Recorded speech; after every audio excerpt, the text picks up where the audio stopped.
Matt Tipton, the president and CEO of the YHR. Very good. Well, thank you so much for having me, Jill. To all the business owners out there, I just want to let you know, I know that this is a very stressful time.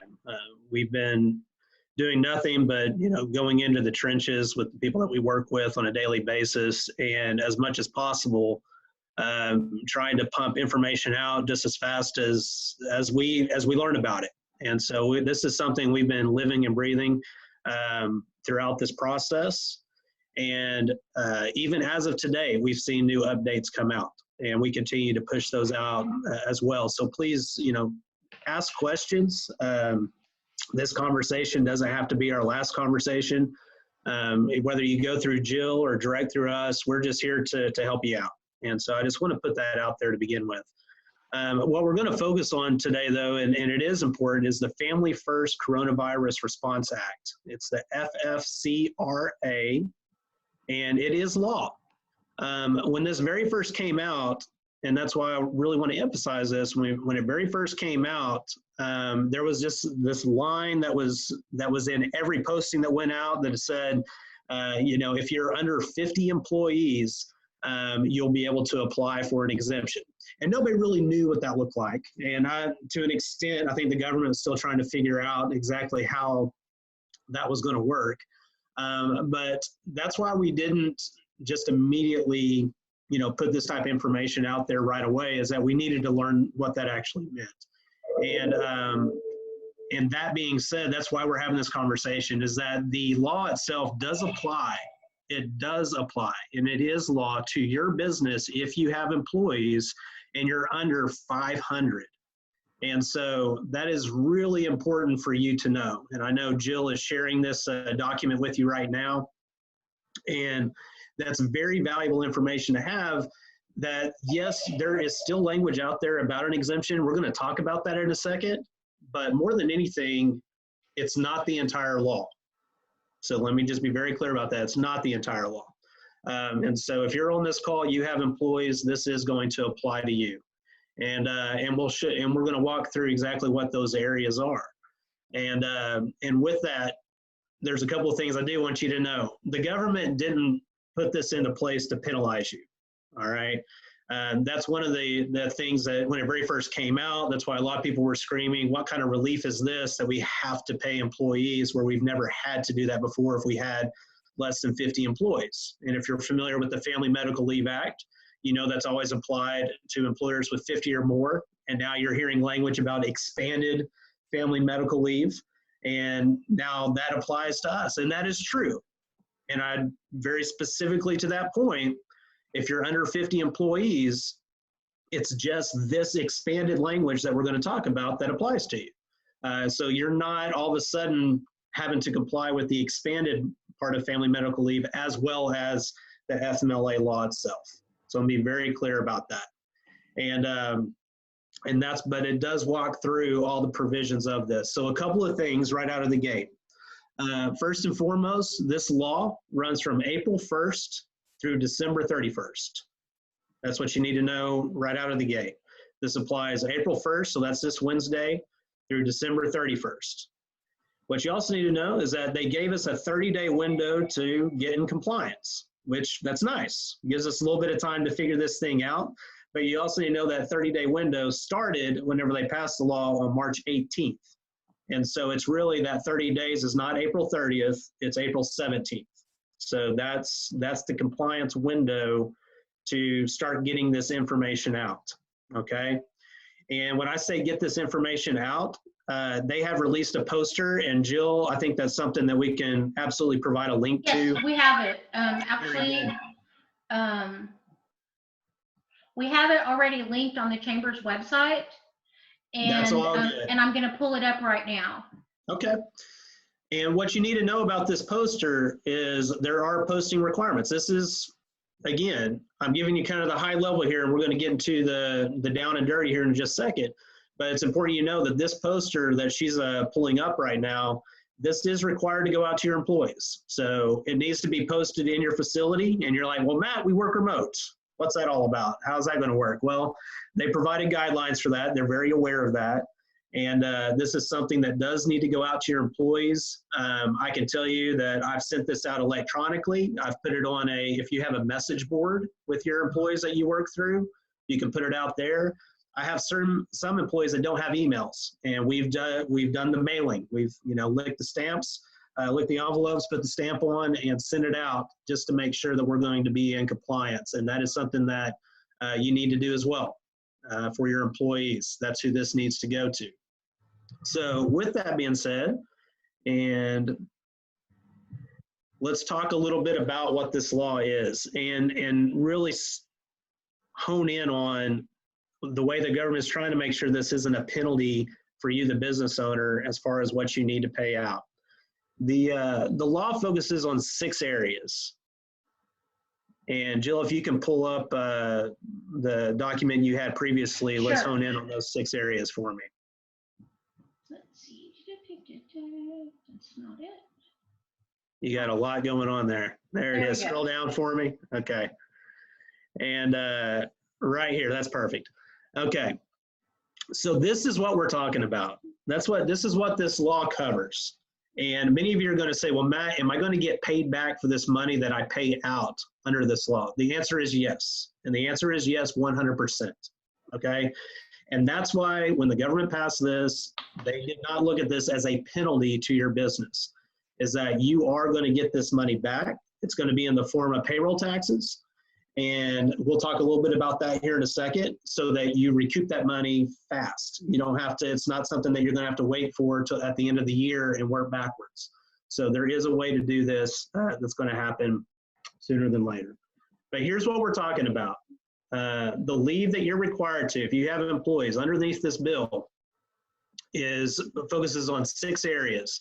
And the key word that you want to hone in on is if your employee is unable to work or unable to telework. That's all we care about.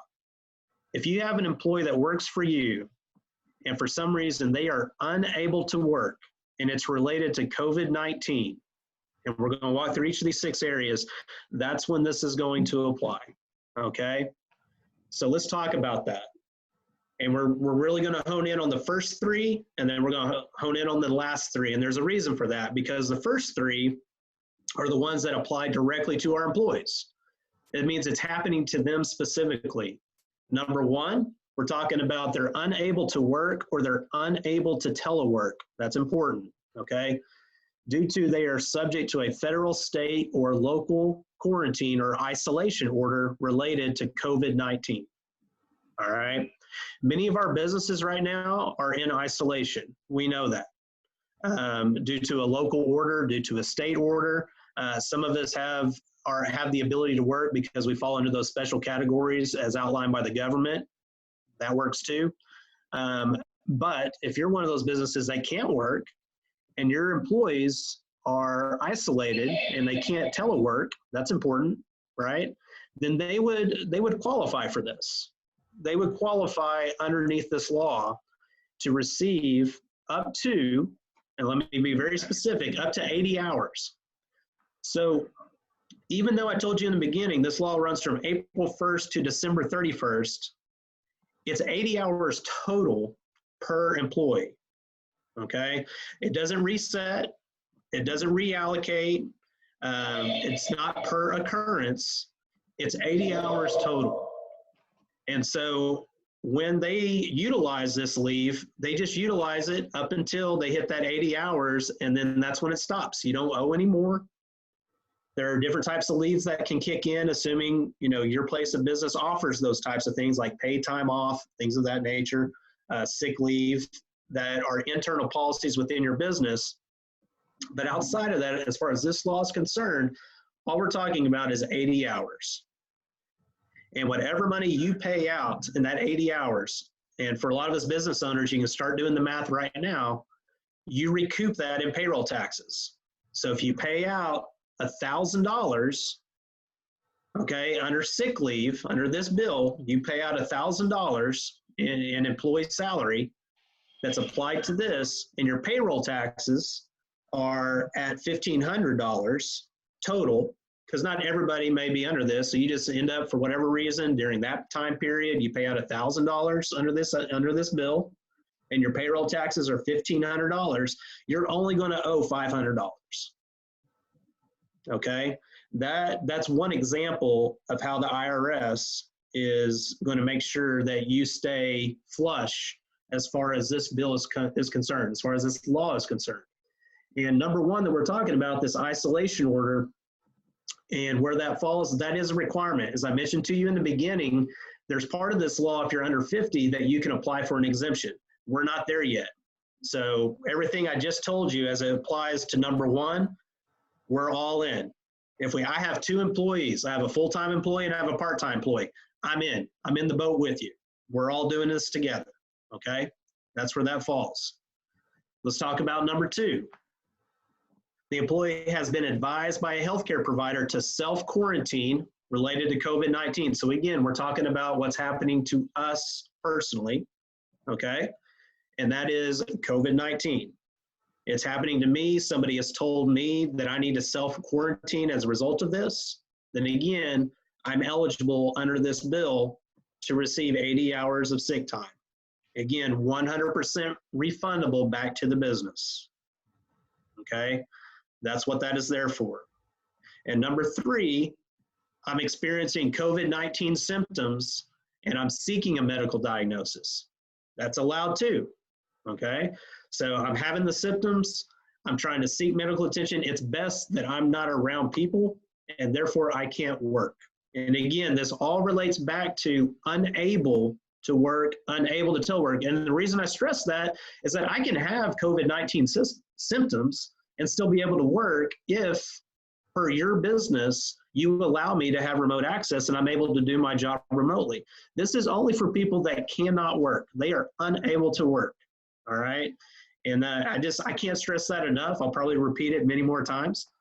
But that is the focus of this, is just for those that are unable to work as related to those three areas. And then we're going to talk about the next three coming up next. Just want to hone in on that. All right. Now let's talk about the next three. Number four, all right, so this is the bottom three. We got 1 through 6, so we're talking about the bottom three now. Number four is I'm not able to work due to I'm caring for an individual. That's subject to an order described in number 1, which is self-quarantine, as described in number 2, has been advised to be quarantined related to COVID-19. All right, so now I'm taking care of somebody else.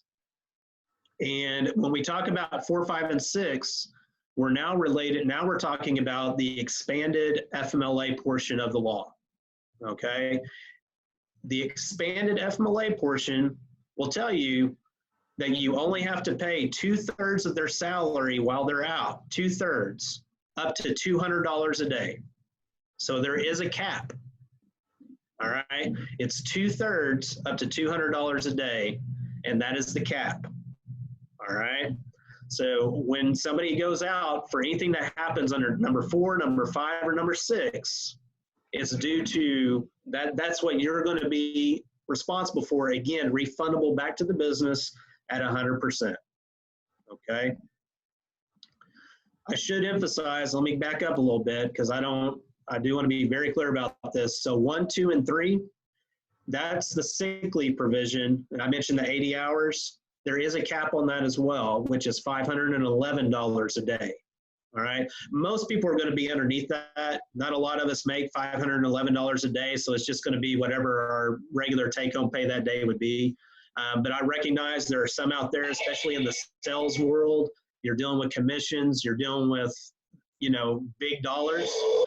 Because if you do the math on 511, it's about an annual salary of $130K a year.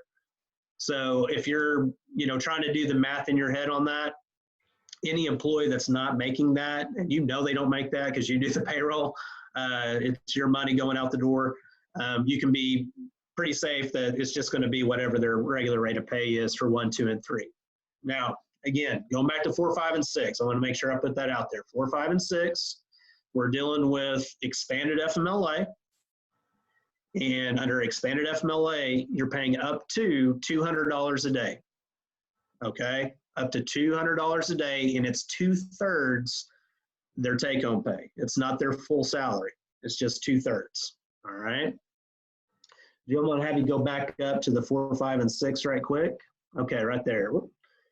Let's talk about number 5. So we covered number 4. Number 5, this is important because now we're going to get to the exemption part of this. Number 5 is caring for a child whose school or place of care is closed, or a child care provider is unavailable for reasons related to COVID-19. All right. On number 5, many of you have asked, well, Matt, what's the exemption apply to? This is the one. All right. We haven't talked about number 6 yet, and I realize that, but I want you to know as business owners, if you feel like you're going to be applying for an exemption, this is what you'd be applying to be exempt from. So 1, 2, 3, and 4, and number 6, you're still going to be on the hook for. Okay, even if you apply for that exemption, you're still on the hook for those. You still have to be in compliance. You still have to notify your employees. That information does need to go out, and so they have it. Those are your requirements as a business owner. Okay, that's where that falls. So again, 4, 5, and 6, they're all paid up to, again, as part of the expanded FMLA portion of this law. You're on the hook for 2/3 of their salary, so not the full thing, 2/3 of it. And again, it caps out at $200 a day. There we go. I know it's a lot of information. So I'm going to just do a quick recap. I know we've had a few people that came in. I'm not going to recap the whole thing, but just real quick. So what we know is everybody is subject to this law. We know that. Under 500 employees, we're in. We know that this law is specific to employees that cannot work. They are unable to work or they are unable to telework. If they can't do either of those things as it relates to COVID-19, it needs to fall into one of these categories. And if it's 1, 2, or 3, they're going to be compensated up to $511 a day for up to 80 hours. If it's 4, 5, or 6, they're going to be compensated at 2/3 of their salary. Okay, 2/3 of their salary, and in that up to $200 a day.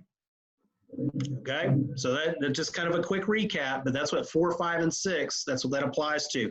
Number 5 is the only one, when you apply for the exemption, that's what you're applying to be exempt from. So you're still on the hook for 1, 2, 3, and 4, and number 6.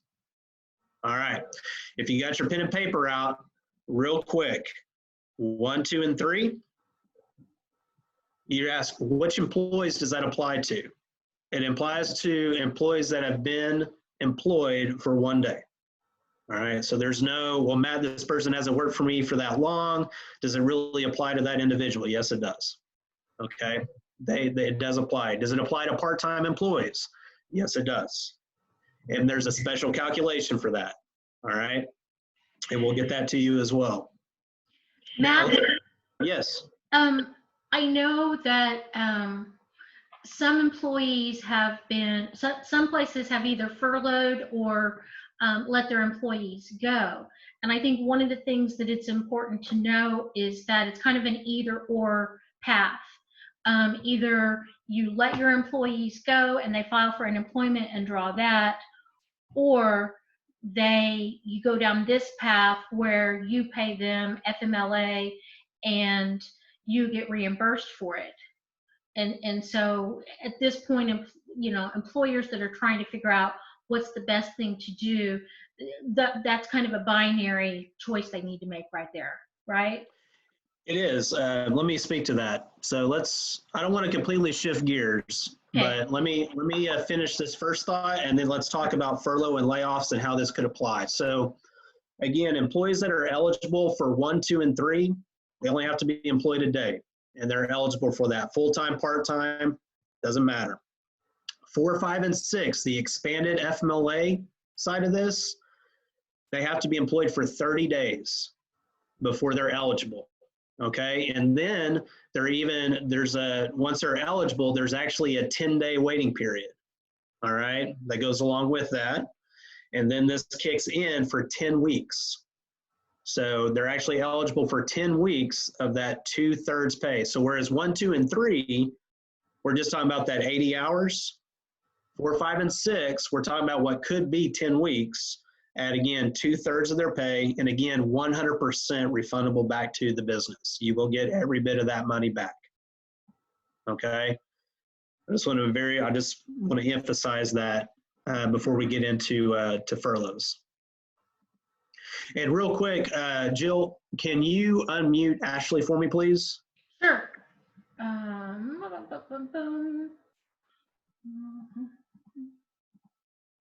think. There you go. Ashley, you there?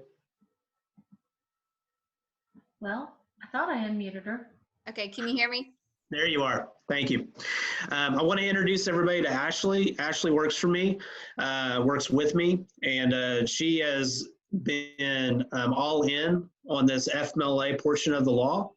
But again, before we get into furlough and layoffs and all the different components to this that you may be trying to make some hard business decisions with right now, I just want Ashley to speak to anything that I didn't talk about, as well as some other things that have come up under the FMLA portion. Go ahead, Ashley. Sure. The only thing that I wanted to kind of jump in there about, and it's just because I've been researching it this morning and looking at it, the number 4, it actually does apply to leave portion, the caring for a individual. Now that is still paid at that 2/3 rate, so you don't have to pay them their full rate of pay, but employees are still eligible for that paid sick leave at 2/3 of their rate if they're caring for an individual who has been either quarantined or diagnosed with COVID-19. So Very that's good. the only thing I wanted to jump in there with. No, perfect. Perfect. And I should let everybody know, and I kind of mentioned this at the beginning, but for those of you that just jumped on the call, even as of today, we've seen more clarifying comments come out from the Department of Labor. And Jill, I don't think I've even sent those over to you yet, but I will get that over to you, and you can post that out to the Northwest Chamber site. Okay. Yeah, I've been checking the site also pretty regularly for those. Oh, very good. Very good. So yeah, let's, from that, hopefully that's made some sense to everybody. And again, all of the links and resources, I know Jill's been great. I've sent her quite a bit. I put her on a kind of an email blast that I put out to a lot of people yesterday or over the weekend. And a lot of that information she's already put out there. So just as a quick recap, just remember we do need to get those posters out to our employees. They need to be notified of this law. It does go into effect April 1st. And that's part of the due diligence that we need to comply with. As Jill mentioned, she said a lot of people have questions about furloughs and, making these tough decisions for our employees. And what does that mean? And what does that look like if you throw this law into the mix? And I will tell you, there is no one answer for your business, for everybody's business. This is very much a conversation that we need to have, and I'm going to give you some components that you should consider. So even though we're not having a back and forth right now, there's some things to be thinking about when you start thinking about layoffs and furloughs, and whether or not, this could be, again, a great option. Maybe you didn't fully understand it before, but now you have a better understanding, and maybe this looks like a good avenue for you. But everything that's here is meant to help, and that's what we're trying to do. So let's talk about furloughs versus layoffs. It seems a little bit like semantics, but I want to be very clear. If you lay somebody off or if you put somebody on furlough, they are eligible for unemployment, either way. So let's just put that out there. A furlough versus a layoff, both of those individuals will be eligible for unemployment, okay? The reason that I say it's a little bit like semantics is that a furlough, by definition, is an unpaid leave of absence. And what that means is you're communicating to your employees to say, hey, I'm going to put you on furlough, but my full intent is to bring you back. And the idea behind furloughs is that you can continue their benefits, whether that's 100% employer paid, or if there are still employee contributions that need to be made to keep those health insurance benefits alive. all of that can be taken into consideration. Some of you have vesting requirements or vesting with your tenures, with your 401ks, things like that. Like, it's really good furloughs keep those employees and their connection to you intact during a furlough. And that's it. And again, a lot of that is just more communication. Anything else is communicating to your employees, say, hey, we want you to know we want you back. And that's to the government's advantage. You're hearing a lot of this coming out, like a lot of these stimulus packages and things that are happening right now, and why so much money is being pumped through. You heard about the new loan assistance to help you pay your employees, because that's the newest thing is, hey, just pay your employees. Here's some money to keep your payroll going, even if they can't work. Please apply. The reason they're doing that is that the government is looking, it's all about, I use this analogy a lot, they're trying to get as close to whenever they flip on the lights after all this is over to get the economy going again. And we know how much time it takes to hire somebody, how much time it takes to train somebody, just to get even close to where we were before so that we can be productive and making money. Into growing the economy and doing what you do best. And so these stimulus packages that are happening, including this law that we just talked about, but in addition to everything else that's coming out, it's all driven to, they do not want you to lose your employees. Because it is to the economy's advantage for you to get back from 0 to 100 as quickly as possible. And that's the best way to do that. They don't want you to have to lay off your employees and then they go end up working for Amazon, or they end up working for one of the grocery stores, which, again, not hating against that, but that's just not what they want to see happen. It's more advantageous for all of us, and especially the government economically, for everybody to get right back to what they were doing as quickly as possible and to get ramped up. And any kind of delay in that, in losing employees and having to rehire and start that process over, impedes that. And so that's what we're talking about. And so that's why, with furloughs, especially with the CARES stimulus package that just came out over the weekend, there's a lot of money being pumped into unemployment. So not only them being able to access unemployment, but then getting a boost on their unemployment. I've seen a lot of reports up to $600 in addition on a weekly basis. And some of you may be thinking that's more than what I make when you start adding it all up together. And there's some truth to that. And again, just for the sole purpose of everybody being able to pay all of their bills and not lose their connection to you. And so where this law provides some assistance to keep people on payroll, it may not be the end-all solution for you. That law's intent is really for those employers that are out there that, if you look at, how long we're going to be in isolation, that you're able to provide work, and it just so happens that something is now going to impede that for one reason or another. But the reality is, if whatever that something is, that could be a personal sickness that happens to me or a family member, if that wasn't there, I would still be able to work because your business allows for that. Right now, especially with the restaurant industry, layoffs and furloughs are not a bad thing. Because, one, you're probably being forced into it. You don't have any other choice. But I will tell you, and you need to relay this to your employees, they need to get in that line for unemployment ASAP. They are writing checks. They are pumping them out just as fast as they can.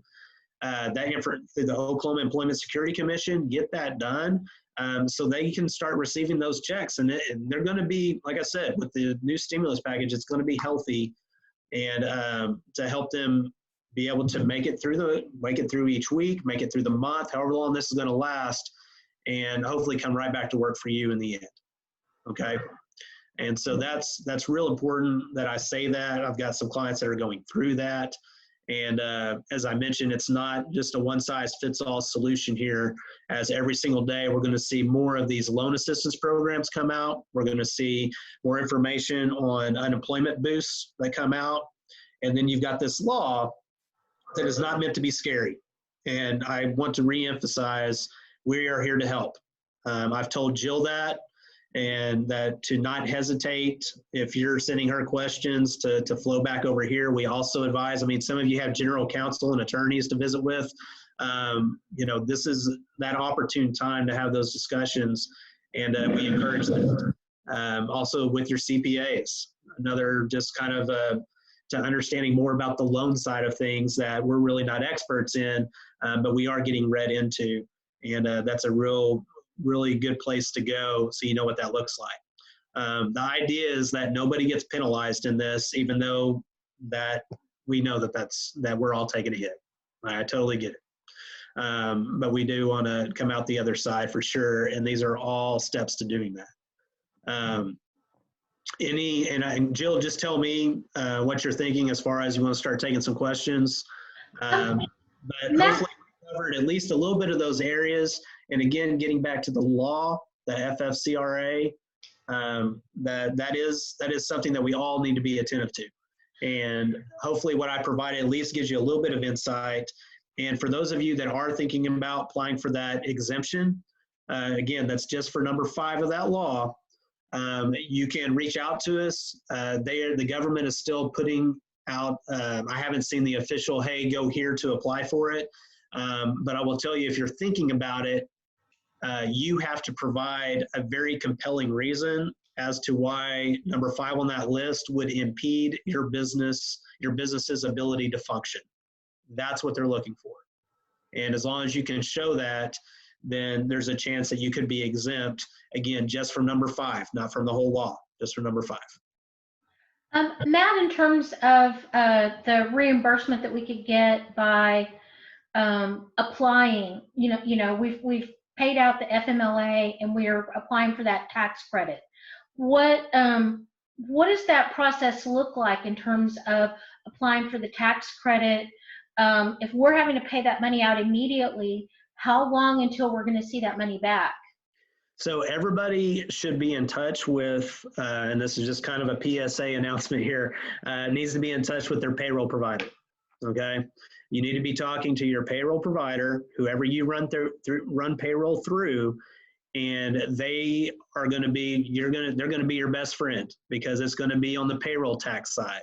So in other words, as you pay money out under this law, at least the way we understand it right now, as you pay money out under this law, you're going to be able to short pay that exact same amount under your payroll taxes. Now, there's a reverse to this, that you may be paying out more than what your payroll taxes are. So what does that look like? Well, that's kind of the gray area. And I shouldn't say gray area. It's a gray area from the sense that I don't have, hey, click here, this is how you're going to be reimbursed. The IRS is setting that up. And again, your payroll, whoever you run payroll through, will have that mechanism in place soon. I'm working with my own payroll provider to set that up for us. And he's told me the exact same thing. He's like, Matt, I know exactly what you're looking for. I'm looking for guidance from the IRS to see what that looks like. So as far as the first side of things, as long as your tax bill is more than what you're paying out, then you can shortchange your tax bill. That's the easiest way. But when it's flip-flopped and they owe you money, there's going to be a process to that I currently don't know what that is yet. Do we have any other questions?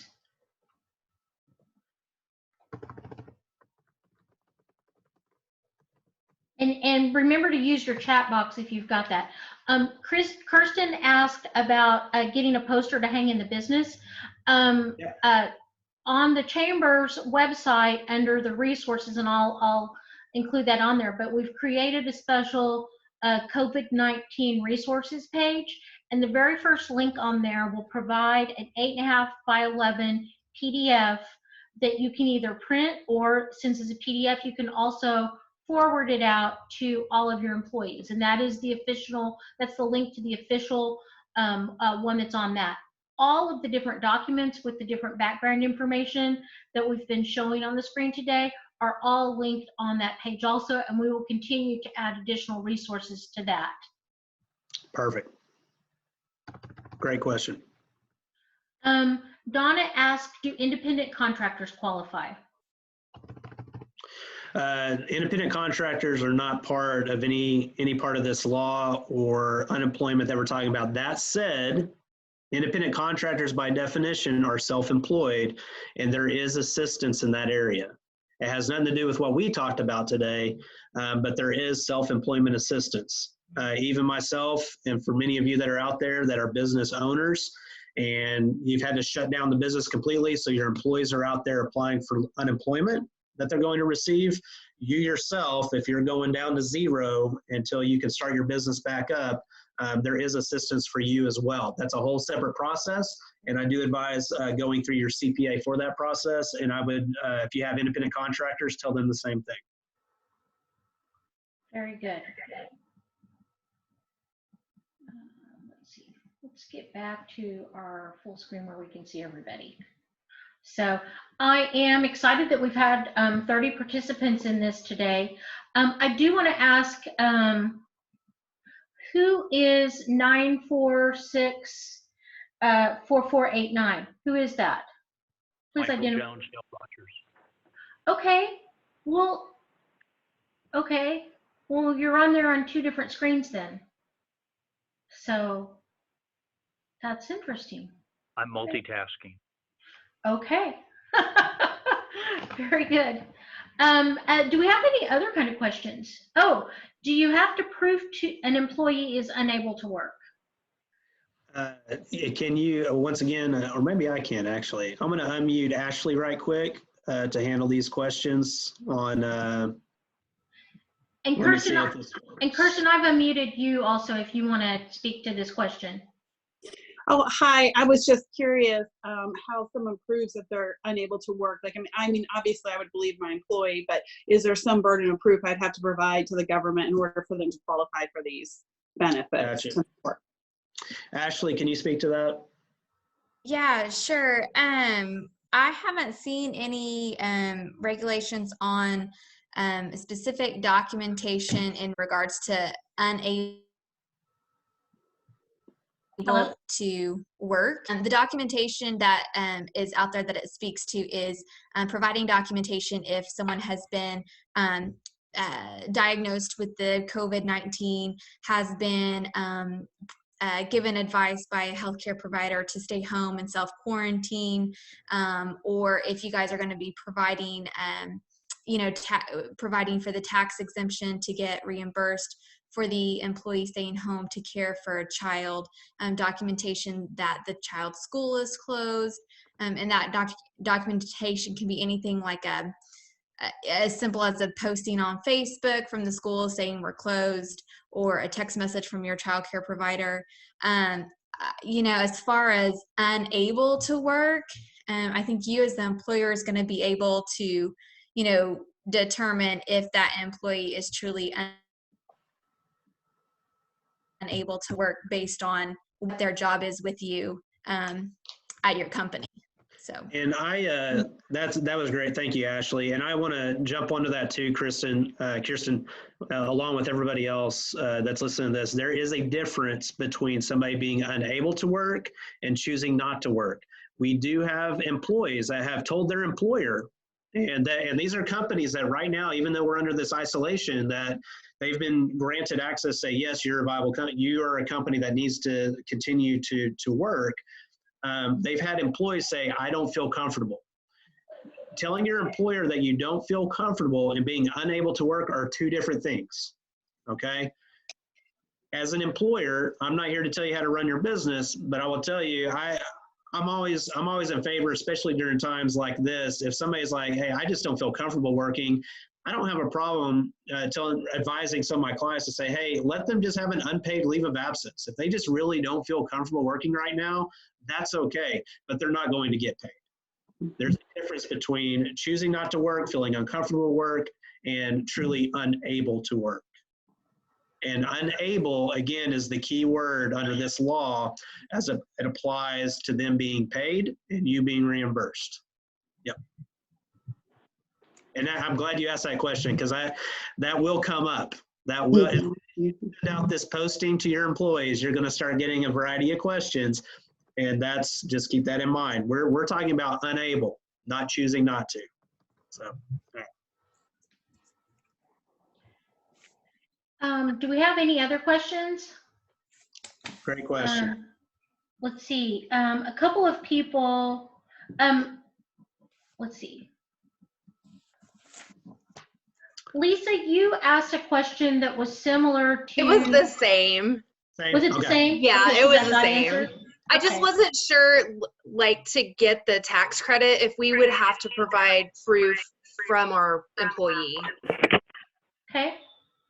Good deal. And if, again, Jill, I think my information's out there, but obviously if you're taking notes and you have questions later on, either through the chamber or to us direct, just feel free to ask. We'll Sure. get back to you. Sure. If we could administratively here just a moment. Hi, Bonnie, who are you with? Bonnie? Bonnie? Can you hear me? Okay. Hi, Donna, who are you with? Okay. Well, we had a couple of people on here that didn't have a full name, and so I was trying to place them. Sure. So anyhow, I hope this has been helpful to everybody. This was our completely first go around, the first Zoom meeting I've ever hosted.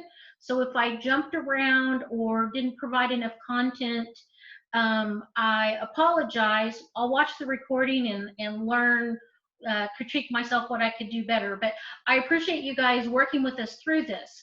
We're actually going to take this same kind of format where you can see all the different faces, and a couple of times a week do a virtual community coffee kind of thing where everybody can get on and we can kind of talk to each other and see some other adults and friendly faces and kind of help work on the isolation that a lot of us are feeling through this process, as well as continuing to work on our businesses.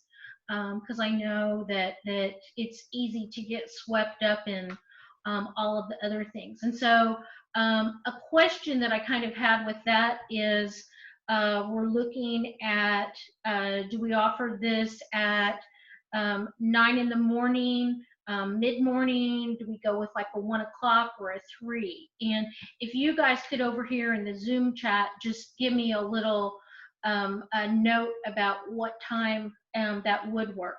We're going to start it at a couple of times a week. If it works out and we like it, we might make it just a standard time that anybody that wants could stop in each day and connect with people. If your time allows. Of course, it's completely optional, but we're also thinking this might be something that even when we're not in this situation would be a way we can connect with members that can't usually get out and to a meeting, but they could connect in this manner.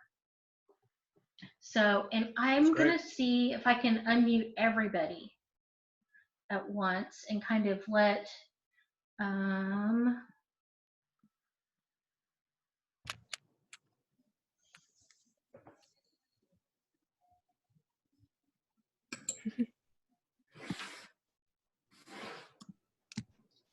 so I'm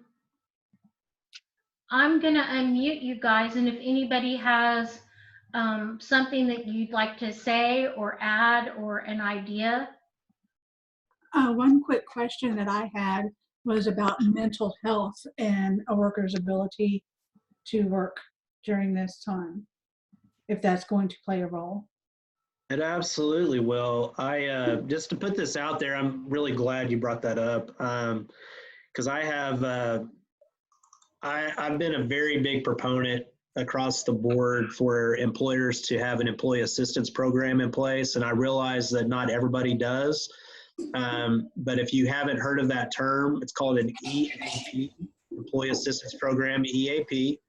And some of us have them, and sometimes we forget that we have them. But that's an incredible resource for your employees to utilize.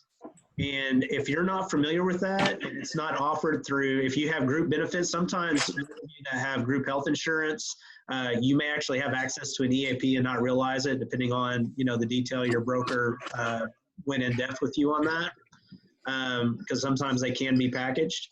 If you do not have an employee assistance program, This is just me plugging just a company that I'm familiar with, Sunbeam Family Services. They actually have an employer side of their company, a whole employer division that is streamlined for specifically this for employers.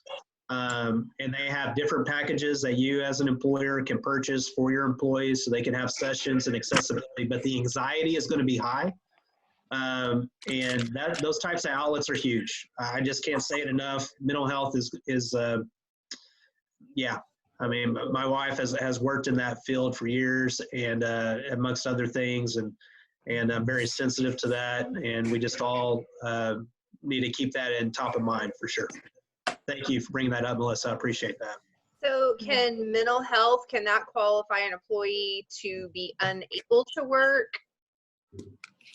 So that's a really great question, and kind of in the same way. I mean, if they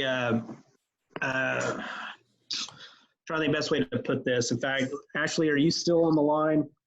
Yeah, I'm here. Okay. Have you read in on a physician, basically kind of like an ADA type situation where they are not able to work and have a physician note?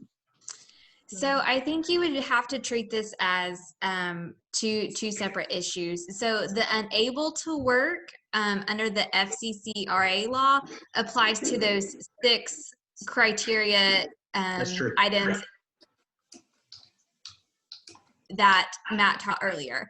The state, federal mandated quarantine, being advised by a healthcare provider to self-quarantine, having the symptoms, having to care for somebody, an individual who has been diagnosed, or the child care provider issue. So those are the 6 criteria you need to think about when you're thinking about unable to work under the FFCRA. Now, how I would look at the mental health issue under the ADA would be a separate issue, and would the employer be able to provide reasonable accommodation under the ADA? It's not going to be covered under the FFCRA, and I don't think you would be able to be reimbursed, for any paid leave you gave that employee. But I mean, you could still accommodate that employee. Does that make sense? Yeah, perfect. Awesome. Great question. Okay.